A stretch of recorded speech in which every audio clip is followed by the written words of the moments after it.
De volta com o nosso Vitrine Revista e agora vem aqui que é a conversa das boas, viu? Você já parou para pensar que algumas dores do passado podem estar influenciando suas atitudes, seus relacionamentos e até a forma como você enxerga a vida no presente?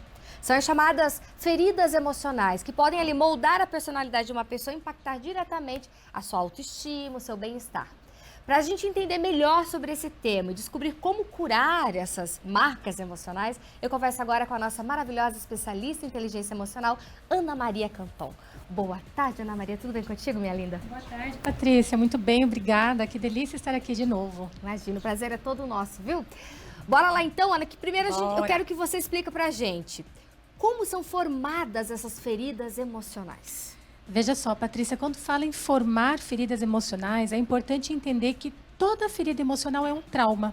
E a maioria das pessoas acredita que traumas são só aqueles de grande impacto. Um acidente, uma perda de uma pessoa que a gente ama muito, algo de grande impacto emocional. E não.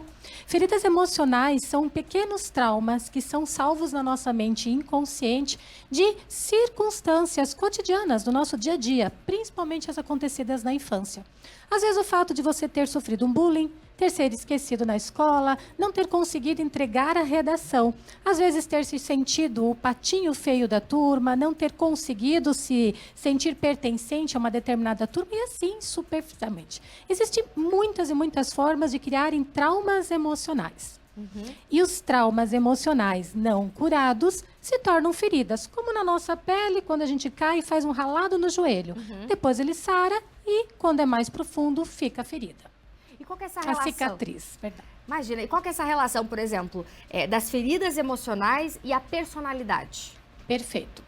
As feridas emocionais fazem parte da personalidade do ser humano. É importante que todos aqui tenham a noção básica de que, Patrícia, tudo que a gente vê, escuta, sente, experimenta e tem contato, que são os 5 sentidos sensoriais, durante a nossa primeira infância, torna de forma repetitiva os nossos comportamentos. Tudo que, através dos 5 sentidos, desenvolve uma forma de se comportar, vai virando o que a gente chama na vida adulta personalidade. As feridas emocionais acontecem, na sua grande maioria, nesta fase da nossa vida, do 0 aos 7 anos de idade, que é o mesmo período onde se formam as personalidades. Você, como mãe, sabe muito bem disso, que não basta só a gente falar para os nossos filhos como eles devem se comportar. Eles aprendem muito mais pelos exemplos. Então, os 5 sentidos sensoriais, essa percepção, ela é muito importante. Mas veja, a forma como individualmente cada um vê o mundo, enxerga o mundo, é que formam essas feridas. Então, somente na segunda infância, que é dos 7 aos 14 anos, é que o ser humano começa a ter percepção de quais feridas ali foram plantadas. E isso impacta absolutamente os nossos comportamentos na vida adulta. Mas daí agora, Ana Maria, algumas pessoas em casa vão estar falando assim, mas Patrícia, se é lá na primeira infância, do 0 a 7 anos, eu lembro pouca coisa da minha primeira infância, eu não tenho memória. Como que eu vou saber quais foram as feridas que, plantou lá, que aconteceu lá, que agora estão impactando na minha vida adulta? Excelente pergunta, porque veja, esse é o grande mistério da mente consciente e inconsciente. Nós vivemos basicamente mais de 85, 90% do nosso tempo repetindo padrões mentais, que são comportamentais, através da mente inconsciente. E nós não lembramos. Veja que a forma como nós nos caminhamos, nos vestimos, penteamos o cabelo, escolhemos o que a gente vai comer no delivery ou no buffet do restaurante. São padrões comportamentais repetitivos. Então, a grande questão não é saber o que aconteceu, é saber o quanto isto está refletindo na nossa vida. Às vezes, quando você começa a identificar quais são as sequelas, quais são comportamentos que vêm te travando na sua vida, é o grande indício para você descobrir qual é a sua principal ferida emocional. E como que faz isso? Dá alguns exemplos assim pra gente de situações, sei lá, da vida adulta que pode ter uma sementinha ali, uma ferida emocional por trás. Vamos lá. Existem basicamente 5 feridas emocionais dentro da personalidade do ser humano. A ferida da rejeição, a da humilhação, a da traição, a da injustiça e... me fugiu agora a quinta. Ok, já vou lembrar enquanto a gente for conversando. Enquanto nós temos essas feridas, e elas acontecem de uma forma muito natural, muito espontânea, com coisas simples do nosso cotidiano. Mas elas vão refletindo na forma como nós nos comportamos durante a vida adulta. Vou dar um exemplo bem prático. Sabe aquela pessoa que não consegue dizer não para nada? É aquela pessoa que está sempre disponível, que está sempre pronta a ajudar, que é boazinha, que é querida, que ajuda tudo e a todos o tempo todo, mas não consegue se colocar em primeiro lugar.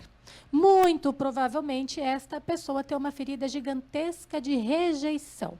E por ter se sentido rejeitada lá na sua infância, tendenciosamente, não é uma regra, desenvolve um padrão comportamental de querer agradar todo mundo o tempo todo para se sentir aceita. Esse é um exemplo típico das pessoas que dizem sim para todo mundo, mas com isso dizem não para si mesmas. E no final de um dia comum, que poderia ser comum, acabam se sentindo extremamente mais cansados, exaustos, literalmente, porque não conseguem se posicionar.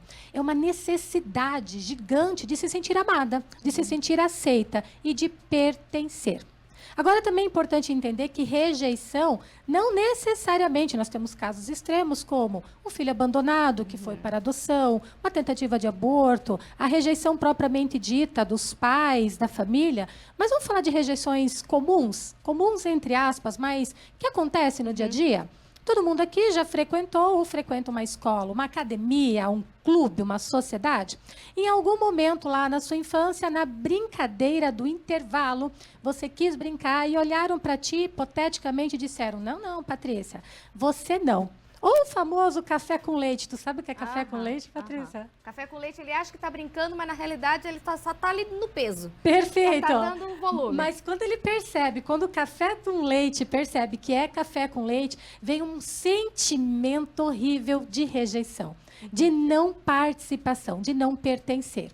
Então, coisas muito simples, as mais extremas, podem ser indícios da ferida que você carrega. Mas nesse exemplo, estou trazendo causa e consequência. Aí, por exemplo, uma ferida, quando você cai, machuca, né? Cria casquinha, então você vai passar um remédio, você vai cuidar, você vai vendo que vai cicatrizando. E a ferida emocional, como que eu faço essa cura? Adoro quando me perguntam isso. Veja, você só consegue tratar uma ferida física na sua pele porque você a conhece, reconhece e a vê. Ninguém consegue gerenciar aquilo que não conhece. Isso serve para processos, para pessoas, mas principalmente para comportamentos. Então, para que a gente consiga curar as nossas feridas emocionais, o primeiro e mais importante passo é o autoconhecimento. E a maioria das pessoas acreditam que se conhecem, mas não se conhecem tão profundamente assim. Até porque os nossos padrões comportamentais não são escolhas, são repetições daquilo que em algum momento nós vimos, ouvimos, sentimos, experimentamos ou tivemos contato.